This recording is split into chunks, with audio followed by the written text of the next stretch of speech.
My name is Gloria Westcoop. I'm from Long Plain First Nation in Manitoba.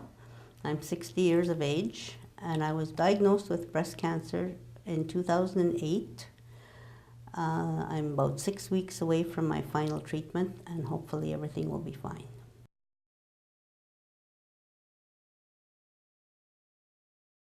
I decided to go for a mammogram that I've been ignoring for a number of years. And all of a sudden I said, well, maybe it's time. And sure enough, I went, and I guess they'd been trying to get a hold of me for a few months. And I don't know, I was either gone or not at home anyways. And then when they finally got a hold of me, they kind of gave me a little bit of heck because they've been needing to get a hold of me, and they wanted me to come into Winnipeg to get more tests. Then I met with the surgeon, and he told me that I had breast cancer. So then my husband happened to be with me that time, and we were both, I think, devastated, but he was my rock.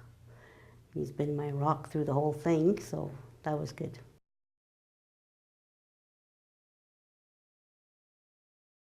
Some people dealt with it fine, and other people, like my mother, didn't want to believe it. She just sort of kind of put it on the back burner and didn't want to talk about it. My sisters were okay, and everybody else I spoke to was okay, but my mother just, I don't know, she was in denial, I guess, that this was not happening to her daughter. But she sees I'm okay today, and she still doesn't talk about it, but she knows what I've been through.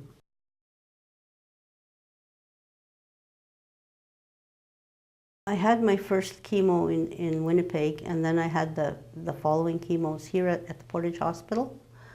And then the radiation was the worst because I was back and forth to Winnipeg for 20 treatments, and it's Monday to Friday.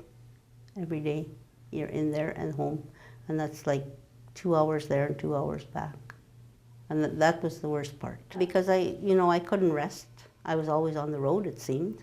And I'd get home and I'd go right to bed because I was so beat. And my poor husband, he had nobody to cook for him, so my daughter was coming over and cooking. But anyways, we survived.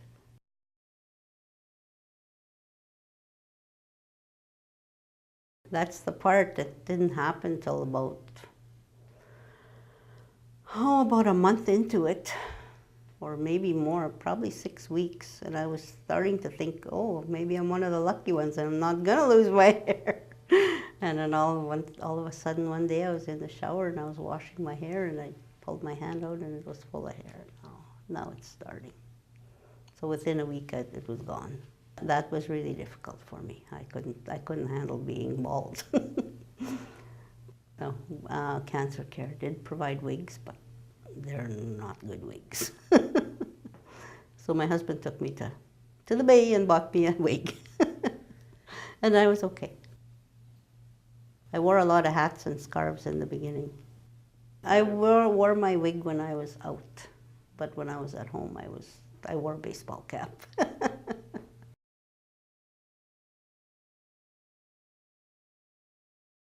I was ready when I was doing radiation to go back to work, because the radiation to me wasn't really all that.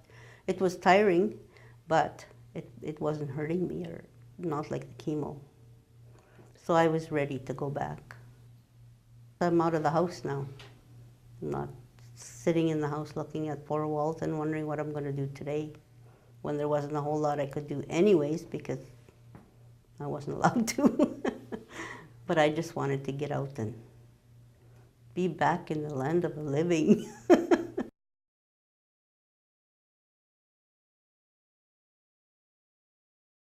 I didn't know how to deal with it in the beginning. And like I said, my husband was my rock, and he sort of talked me through it and said, we're going to get through this. And now we seem to be on the home stretch, I hope. I've still got a couple more treatments to go, and then I'll be done, and hopefully they'll have a good prognosis for me. I think it's given me a more positive outlook on life. I don't dwell as much on things that I can't change anymore. I just sort of go day to day and just happy to be here every day.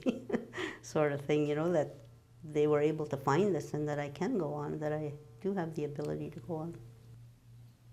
I try to put it at the back of my mind, but it comes up every once in a while, and I just hope that things are going to turn out okay. But as far as I'm concerned, it's gone.